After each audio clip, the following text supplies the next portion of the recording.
This is going to be another look at the graphing of sine and cosine process, specifically with a focus on how the b value affects the graph and with some looks at applications of these functions.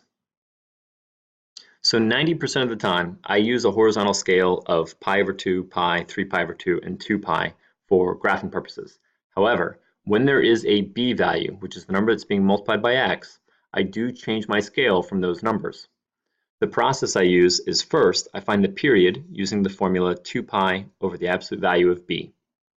Then I take that length and I divide it into 4 pieces, or multiply it by 1/4, same thing, because there are basically 4 parts to the wave motion. They're like starting from the middle, going to the top, then back to the middle, down to the bottom, and then back to the middle. So basically I'm breaking that into 4 chunks so that I'm identifying what is the length for it to go to the highest point, back to the middle, to the minimum, and then back to the middle.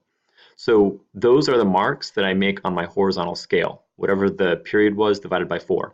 So if you get a number like pi over 12, then your first tick mark is 1 pi over 12. Your next tick mark is 2 pi over 12, and then 3 pi over 12, and then 4 pi over 12. However, you do want to make sure you reduce whatever fractions you get for your specific problem. So here's a quick example with a b value of 3 and d equal to -1. So to set up my horizontal scale, I'm going to do 2 pi divided by the absolute value of 3, which is still 3. Then I need to take this number and either divide it by 4, or since this is a fraction, you might want to think of it as multiplying by 1/4 using our keep, change, flip rules.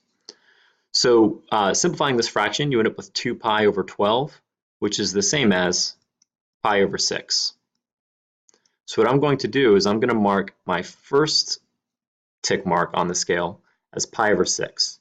And I'm just going to write it up above, but I'm referring to that mark right here just to keep the graph from having too many things. It gets too messy or too busy if you have all of the numbers written in there and the graph going through it.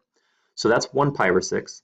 This next one would be 2 pi over 6, but if I reduce that fraction, that's the same as pi over 3. Then you would have 3 pi over 6, which reduces to pi over 2. And then the last one is 4 pi over 6, which reduces to 2 pi over 3. So I'm just reducing those fractions, 1 pi over 6, 2 pi over 6, 3 pi over 6, and 4 pi over 6. Now, vertically, there's not too much going on with this graph. The only thing that's happening is that it'll be shifted down 1. So I'm going to use 4 tick marks as a height of 1. So then this would be the height of 2. This would be -1, and this would be -2. So now let's go ahead and draw the graph.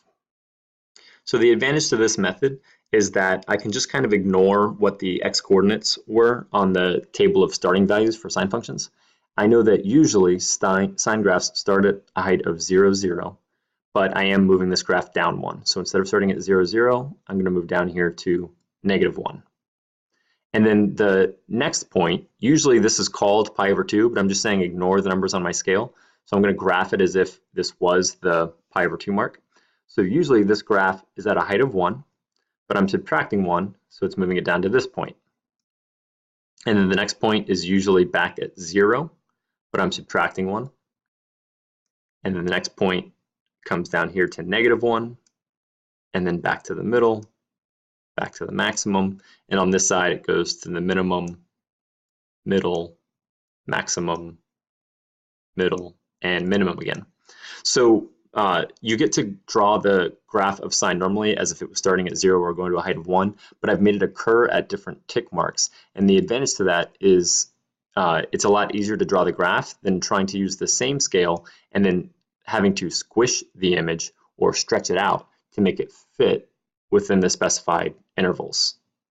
So personally, this is the way I do it, because the way we check to see if the graphs match is by just saying, okay, well, what is the coordinate of this maximum?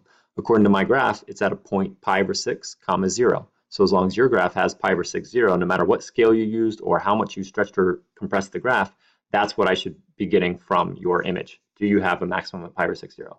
And then out here, I have the point pi over 3, -1. So does your graph have that happening at pi over 3, -1? Again, even if you have it more squished or if you have a different scale making it look a little bit different.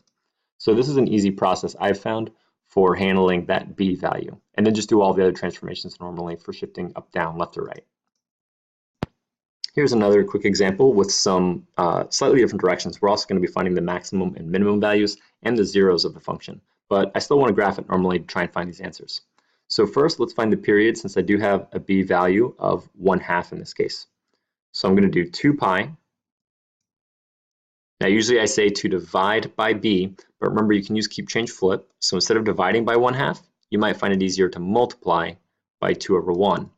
Now technically it was the absolute value of this number, but this is already positive, so that didn't affect anything. So 2 pi times 2/1 is equal to 4 pi. And then you want to take that number and divide it by 4 to get your horizontal tick marks. So in this case, my tick marks are going to be 1 pi, 2 pi, 3 pi, 4 pi. So I'll mark this as 1 pi. And then this would be 2 pi, 3 pi, 4 pi. And then this would also go in the other direction to be the negative amounts. So I've finished setting up my scale, and I also went ahead and plotted in where the cosine points usually land, like 0, 1, and then the first tick mark, it hits at height of 0, and then -1, and then 0, and then +1. So remember, I changed my scale, so technically the points are usually 0, 1, and then pi over 2, 0. But by changing my scale, this will take care of the stretching without having to worry about that part. Next, I do have to pay attention to the fact that there's an a value of -1. So I need to take all of these points and multiply the y coordinates by -1, which basically means flip them upside down. So this first point is actually going to flip down here. Y coordinate of 0 will stay at 0. -1 will flip up to +1. So then I can see that this graph is just going to be upside down with my new changed scale. So once I finish drawing this, we'll look at filling in the answers to the maximum, minimum, and 0 values. Now, one thing to note about what they've described for our answer is they only want us to specify the ones from -2 pi to 2 pi. Well, -2 pi is here, and +2 pi is here, so we only want the answers in between these. I don't need the rest of the graph for reference. So when I'm filling in my answers, make sure you're only writing down the ones that are in the specified domain. So when they ask you for the maximums, they want to know the x-coordinate of the highest points on your graph. And I see 2 of them within my specified domain of -2 pi to 2 pi, because the bracket means to include the endpoints. So -2 pi and 2 pi are both locations of maximums.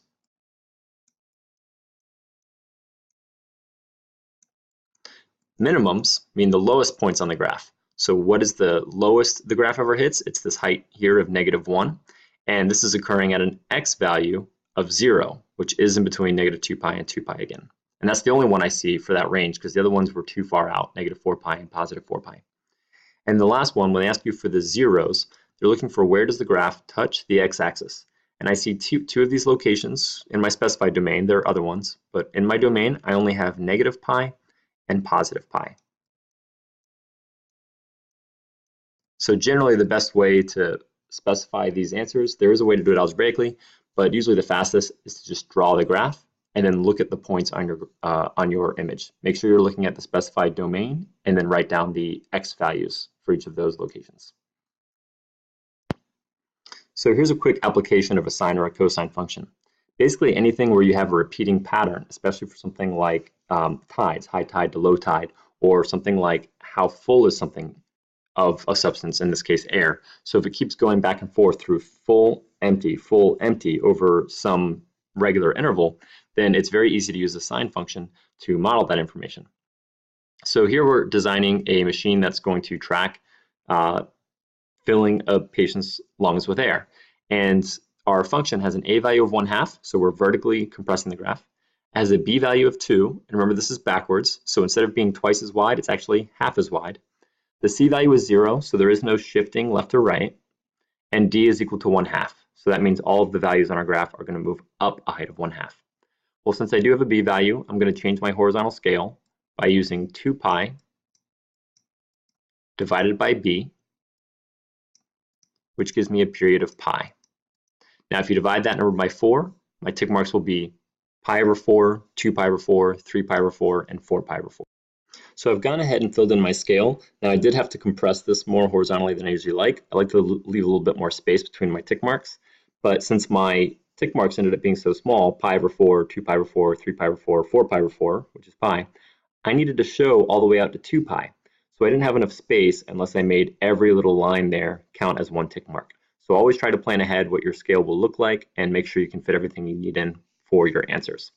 I also went ahead and plotted the normal dots for sine. So usually sine is at 0, 0 for the beginning, and then at the first tick mark, it's a height of 1, and then back to 0, and then -1, and then 0, and it just keeps going from there.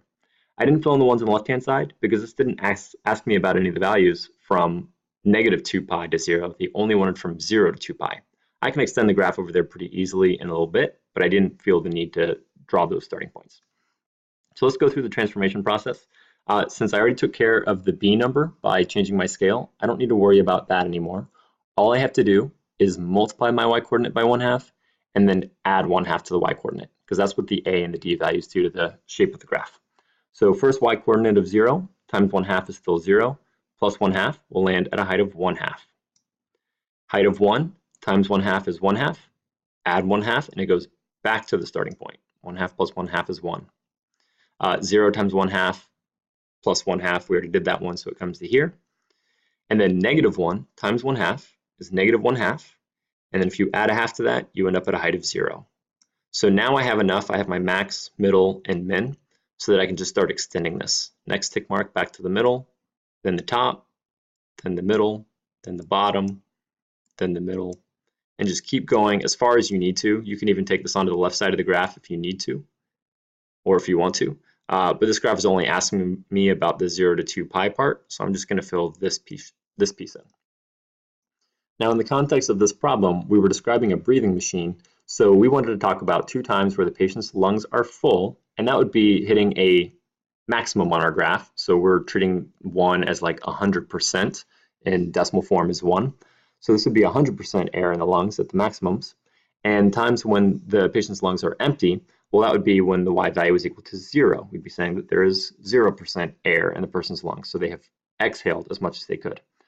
They want to know 2 of each from 0 to 2 pi. So a couple locations I could pick. This first tick mark, that's my x value of pi over 4. I have another one occurring out here. This is 2 pi over 4, 3 pi over 4, 4 pi over 4, which is pi, and then 5 pi over 4 is another location I can write down. And then for the cases where the patient's lungs are empty, I see this happening at this tick mark, and that's 1, 2, 3 pi over 4.